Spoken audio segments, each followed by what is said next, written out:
성경 말씀 마태복음 5장 13절에 소금이 만일 그 맛을 잃으면 무엇으로 짜게 하리요? 후에는 아무 쓸데없어 다만 밖에 버려져 사람들에게 밟힐 뿐이라 라고 말씀하셨습니다. 또 등이 있는데 이 등에 불이 있어야 높은 등경 위에 올라가는 것이지, 불이 꺼지게 되면은 끌어내려진다라는 말씀도 있습니다.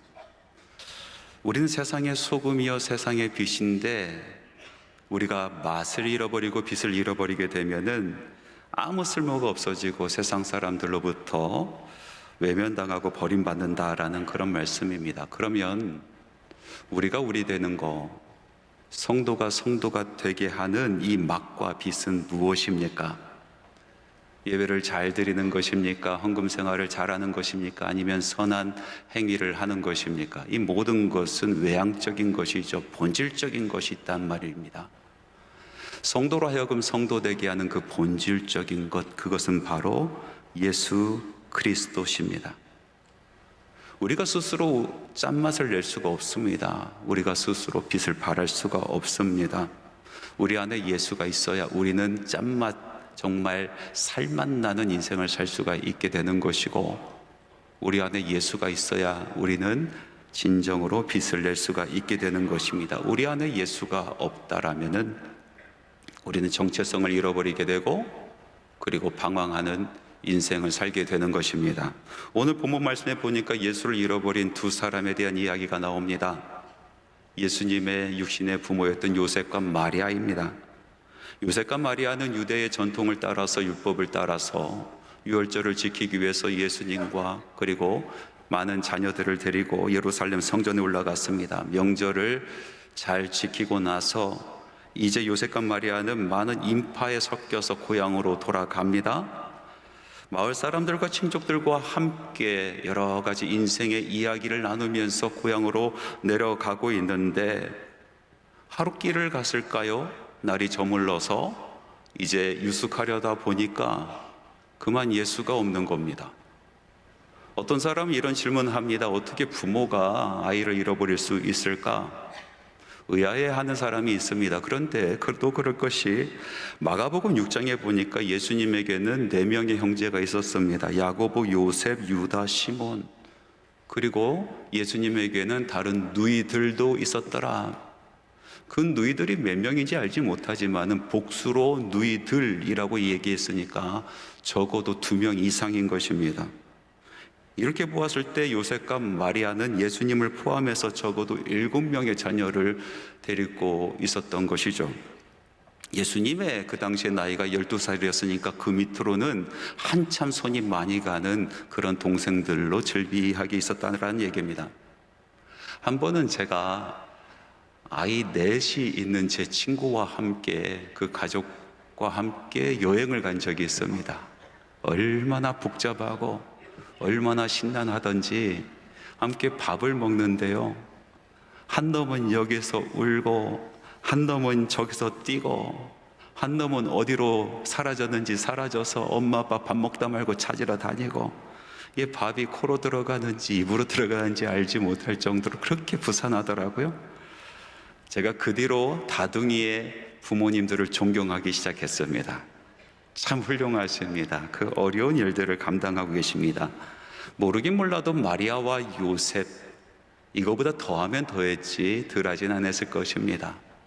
많은 짐을 지고 머리에 이고 등에 지고 양손에 아이들 붙잡고 거기 가지 마라, 따라와라, 어디 가라 하면서 7명도 넘는 그 자녀들을 데리고 고향으로 내려가고 있으니 얼마나 신난했겠습니까?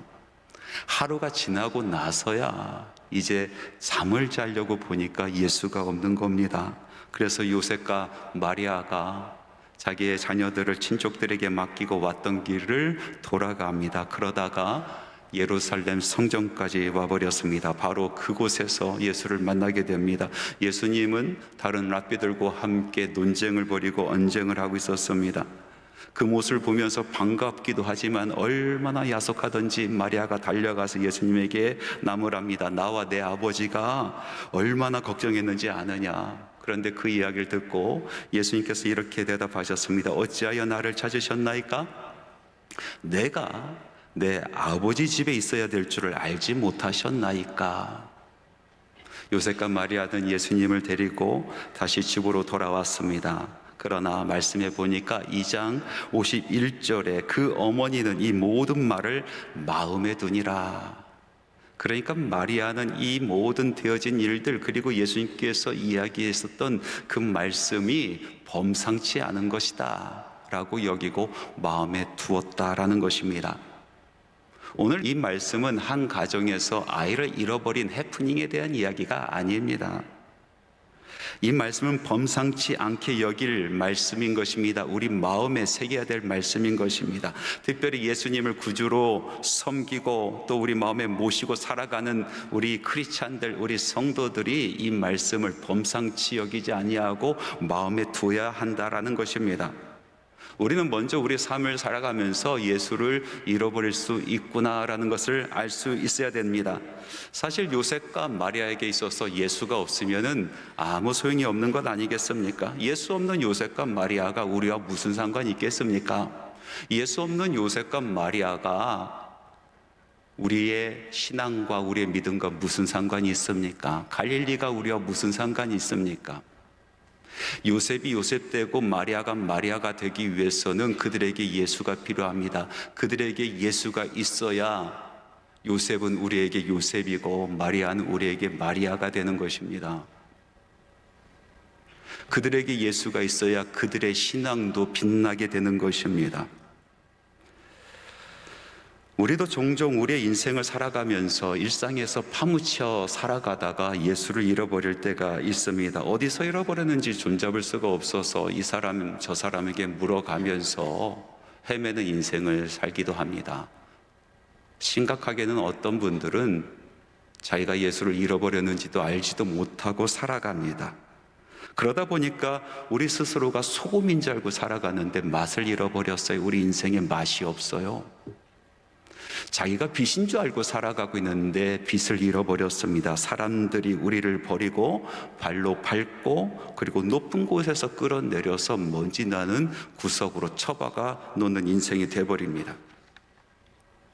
몇 해 전 미국의 한 리서치 기관에서 교회의 성도들과 목회자들을 대상으로 설문조사를 하고 발표한 것이 있었습니다. 그 질문이 여러 가지 있었는데 그 중에 하나가 교회에게 바라는 것은 무엇인가 였습니다. 많은 성도들이 여러 항목 중에서 교회에게 바라는 것은 이것입니다 라고 대답한 것 65%를 받은 것이 있는데요. 그것은 평안한 삶이었습니다. 성도들이 교회에게 바라는 것, 교회가 이렇게 좀 해줬으면 좋겠습니다. 나의 평안한 삶을 위해서 교회가 있었으면 좋겠습니다 라고 대답한 것입니다. 반면에 목회자 75% 이상의 목회자가 이것이 중요합니다. 이것이 교회입니다라고 또 교회에게 바라는 것은 이것입니다라고 대답한 것은 교회의 부흥이었습니다. 이 이야기는 무엇입니까? 성도들은 신앙생활하면서 교회로부터 편안한 삶을 얻기를 원합니다.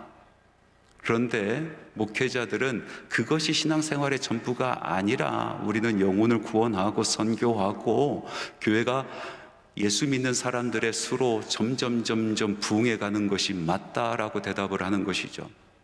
이것은 미국의 교회, 미국의 성도들을 대상으로 설문조사한 것이지만은 그러나 제 생각에는 오늘날 한국 교회도 동일한 현상이 벌어지고 있다라고 생각이 듭니다. 많은 성도들이 자기 삶이 너무나 힘들고 바빠서 교회에게 바라는 것이 무엇이냐 하면은 바로 평안한 삶입니다. 찬양을 통해서 평안함을 찾기를 원합니다. 말씀을 통해서 위로받기를 원합니다. 선교하고 전도하고 양육받는 것에 별 관심을 두지 않습니다. 그러나 제 정신이 있는 목회자라면은 100이면 100 모두가 교회에게 바라는 것은 부흥이다라고 대답할 것입니다. 영적으로 부흥하기를 소망합니다. 성도들이 조금 더 열심히 봉사해 주기를 원합니다. 전도하기를 원합니다. 선교하기를 원합니다. 양육받기를 원합니다. 말씀 훈련 받기를 목회자들은 사모하고 있는 것입니다. 한 교회에서 함께 예배드리고 한 교회를 섬기고 있는데 목적이 다르단 말이죠. 평신도들의 목적이 다르고 목회자들의 목적이 다른 것입니다. 그러다 보니까 은근하게 이 둘 사이에 갈등이 있습니다. 오늘 함께 예배드리고 있는 한소망의 성도 여러분들은 무엇이 맞다라고 생각하십니까? 교회 본질이 무엇입니까? 교회는 왜 있어야 됩니까? 성도들의 평안한 삶을 위해서 있어야 됩니까? 아니면 부흥을 위해서 있어야 되는 것입니까? 교회는 어느 곳에 초점을 맞춰야 되는 것입니까? 저는 둘 다 틀렸다라고 여겨집니다. 평안한 삶을 위한 것도 아니고 교회는 교회 부흥을 위해서 존재하는 것도 아닙니다. 교회가 교회되기 위해서, 정말 참 교회되기 위해서 우리가 정말 부여잡아야 되는 거, 그것은 성도의 평안한 삶도 아니고 교회 부흥도 아닙니다. 교회의 본질, 교회가 초점을 맞추고 부여잡아야 되는 것은 예수 그리스도십니다. 안락하고 평안한 삶 예수 없이 가능하겠습니까? 예수 없이 어떻게 안락하고 성도들이 편안한 삶을 살 수 있겠습니까? 만일 예수 없이 여러분의 삶이 안락하고 평안하다라면 그것은 거짓된 안락이요 거짓된 평안일 뿐입니다. 교회 부흥, 예수 없이 어떻게 교회 부흥을 꿈꿀 수가 있겠습니까? 예수 없이 어떻게 교회 부흥이 있을 수가 있겠습니까? 만일 어느 교회가 예수 없이 부흥했다라면 그것은 거짓된 부흥이요 거품일 뿐인 것입니다. 예수 없는 평안이 있을 수 없고 예수 없는 부흥이 있을 수 없는 것입니다. 교회가 교회되기 위해서는 바로 예수 그리스도가 그 중심에 있어야 되는 것입니다.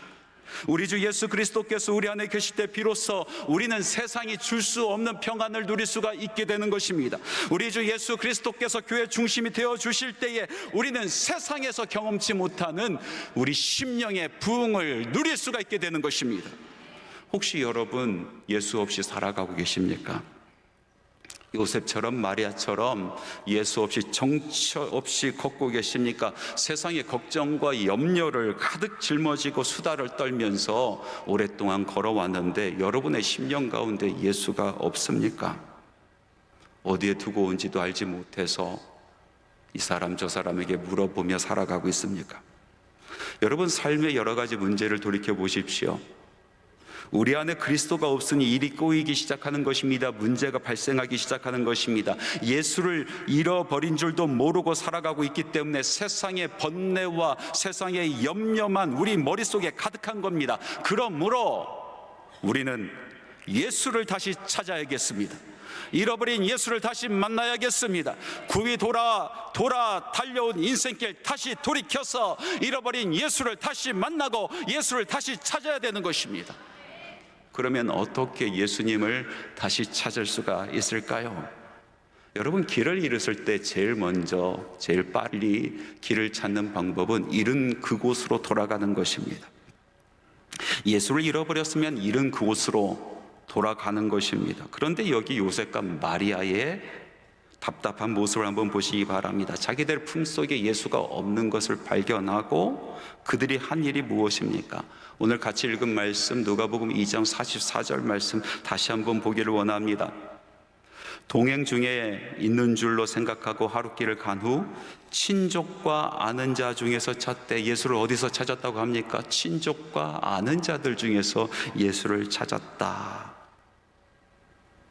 그런데 그곳에 예수가 있습니까? 결과가 어떻게 됐습니까? 방금 읽은 이 말씀 2장 44절 말씀에 또 이런 말씀이 있습니다.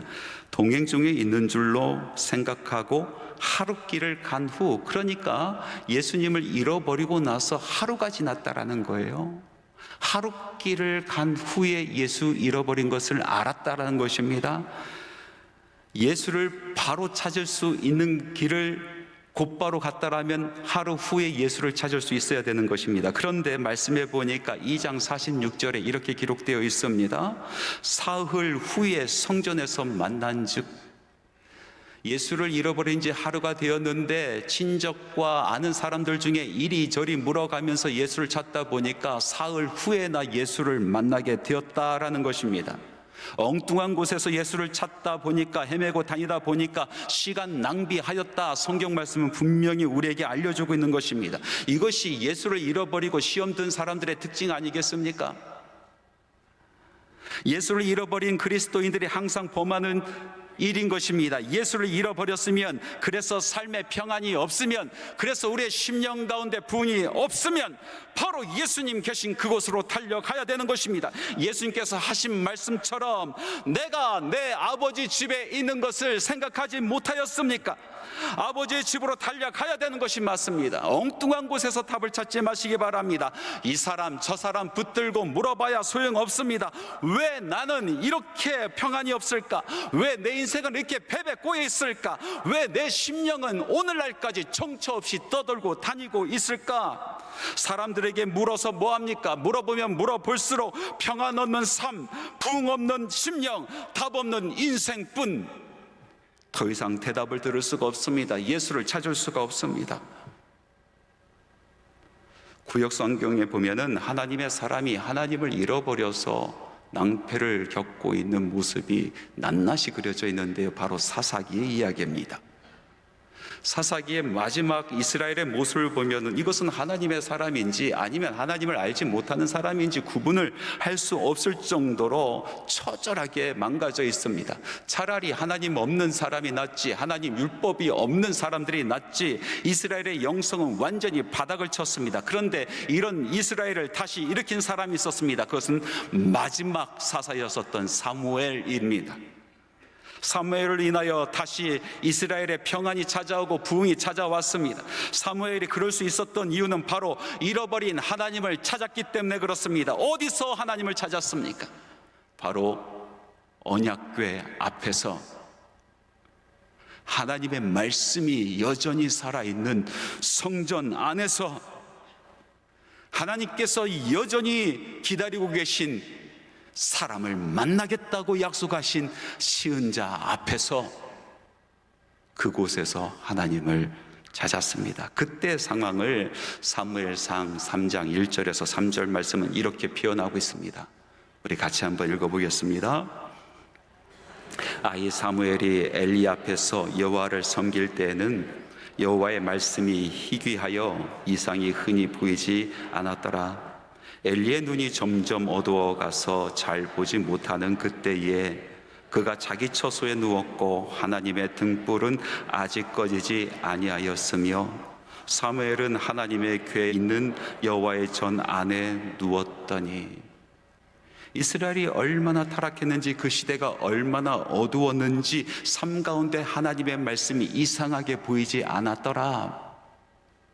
제사장까지도 눈이 멀어서 어떤 것이 참이고 어떤 것이 그런 것인지 영적으로 분별하지 못하였더라. 그러나 한 가지 소망을 품을 수 있는 것이 있었는데 하나님의 법궤 앞에 하나님의 등불이 꺼지지 아니하였더라. 왜 그 등불이 꺼지지 않았습니까? 사무엘이 그곳에서 예배자로 서 있었습니다. 에봇을 입고 하나님을 찬양하기 시작하였습니다. 말씀을 사모하고 하나님을 기다렸습니다. 때가 되면 그때 그곳으로 달려가서 하나님의 이름을 부릅니다. 저 왔어요 하나님, 사무엘 왔습니다. 기도의 불이 꺼지지 않기 위하여 제가 이 자리에 섰나이다. 주의 제단에 불이 꺼지지 않게 하기 위하여 제가 이 자리에 섰나이다. 그 앞에 서 있었고 그 앞에 누워 있었습니다. 그런 사무엘에게 하나님께서 나타나시고 하나님께서 그를 찾아와 주셨습니다. 그곳에서 사무엘은 하나님을 만났습니다. 하나님을 다시 찾았습니다. 이스라엘 민족이 잃어버렸던 하나님을 찾았습니다. 민족이 잃어버렸던 하나님을 다시 찾았습니다. 우리에게 문제가 발생하면 우리는 사람을 찾습니다. 이곳저곳 묻습니다. 그러나 근본은 달라지지 않습니다. 하나님의 사람이 하나님이 없어서 문제이지, 예수의 사람이 예수가 그 심령 가운데 사라져서 문제이지, 성령의 사람이 성령이 충만하지 않아서 문제이지, 인생의 답을 몰라서 문제가 아닌 것입니다. 사람들은 사람들을 만나고 지혜자를 찾고 승리자를 찾습니다. 그런데 그렇게 한들 나는 맛 잃은 인생이구나, 나는 빚을 잃은 인생이구나, 그것을 알 뿐인 것입니다. 저는 목회를 하면서 선배들의 조언을 상당히 중요하다라고 생각하며 많이 묻는 편입니다. 전화를 해서 묻기도 하고 또 찾아가서 물어보기도 합니다. 그러나 그때마다 느끼는 것은 항상 답은 그것에 있지 아니하고 하나님께 있었습니다. 십자가에 있었습니다. 예수께 있었습니다. 제가 모든 것을 내려놓고 홀로 앉아서 예배자로 서 있었을 때에, 엎드려서 기도자로 하나님 앞에 나아갈 때, 무릎으로 나아갈 때에 주의 제당에 불이 꺼지지 않기를 소망하면서 그곳에서 몸부림치면서 하나님의 이름을 부를 때에, 그때 예수를 만날 수 있었습니다. 그때 예수를 다시 찾을 수가 있었습니다. 모든 문제가 해결될 수 있었습니다. 어떤 사람은 물어봅니다. 왜 예수가 답이냐? 왜 예수가 답일까요? 예수님께서는 우리의 눈을 띄게 하시는 분이시기 때문에 그렇습니다. 영적으로 어두워서 정말 참이 무엇인지 구분하지 못하는 우리들의 눈을 뜨게 하시는 분이 바로 예수 그리스도십니다. 그래서 진짜를 보게 하십니다. 허상이 아니라 진상을 보게 하십니다. 진짜를 보게 하시는 것입니다. 지독한 무신론자였었다가 예수 만나서 하나님의 사람이 된 C.S. 루이스라는 작가가 있습니다. 많은 미국 사람들이 좋아하고 존경하는 그런 기독교 변증가기도 합니다. 그가 예수 만나고 기독교인이 된 후로 기독교에 대해서 많이 변증을 하고 있었는데, 그때 사람들이 물어봤습니다. 당신은 왜 기독교를 믿습니까? 그때 C.S. 루이스가 이렇게 대답을 합니다. 나는 아침에 해가 뜨는 것을 믿는 것처럼 기독교를 믿는다. 내가 그것을 볼 수 있기 때문이 아니라 그것 때문에 다른 모든 것을 볼 수 있기 때문이다. 저는 이 아침 C.S. 루이스의 말을 빌어서 이렇게 이야기하고 싶습니다. 나는 아침에 해가 뜨는 것을 믿는 것처럼 예수를 믿는다. 내가 예수를 볼 수 있기 때문이 아니라 예수 때문에 다른 모든 것을 볼 수 있기 때문이다. 예수님께서는 닫혀있는 우리의 눈을 뜨게 하십니다. 허상 속에서 헤매지 않게 하십니다. 눈을 뜨게 하시고 우리로 하여금 참된 것을 보게 하십니다. 진짜 길을 보게 하십니다. 생명의 길을 보게 하시고 영생의 길을 보게 하시고 우리로 하여금 그 길을 걷게 하시는 것입니다. 예수를 잃으면 예수를 잃은 곳으로 바로 달려가야 되는 것입니다. 예수님께서 말씀하신 것처럼 왜 나를 엉뚱한 곳에서 찾는 것인가? 내가 아버지의 집에 있을 것을 생각하지 않았느냐? 여러분, 예수를 잃어버렸었다라면 기름 부음이 있는 이 한소망의 예배 속에서 하나님의 임재하심을 경험하시기 바랍니다. 주의 보혈이 흐르는 피전의 사다리를 통하여 잃어버린 예수를 찾으시기 바랍니다. 생명이 있는 목장에서 여러분 잃어버린 기쁨을 다시 찾으시기 바랍니다. 오늘 바로 이 순간 주님의 전에서 예수 그리스도의 이름을 부르시기 바랍니다. 저 왔어요, 저 왔어요.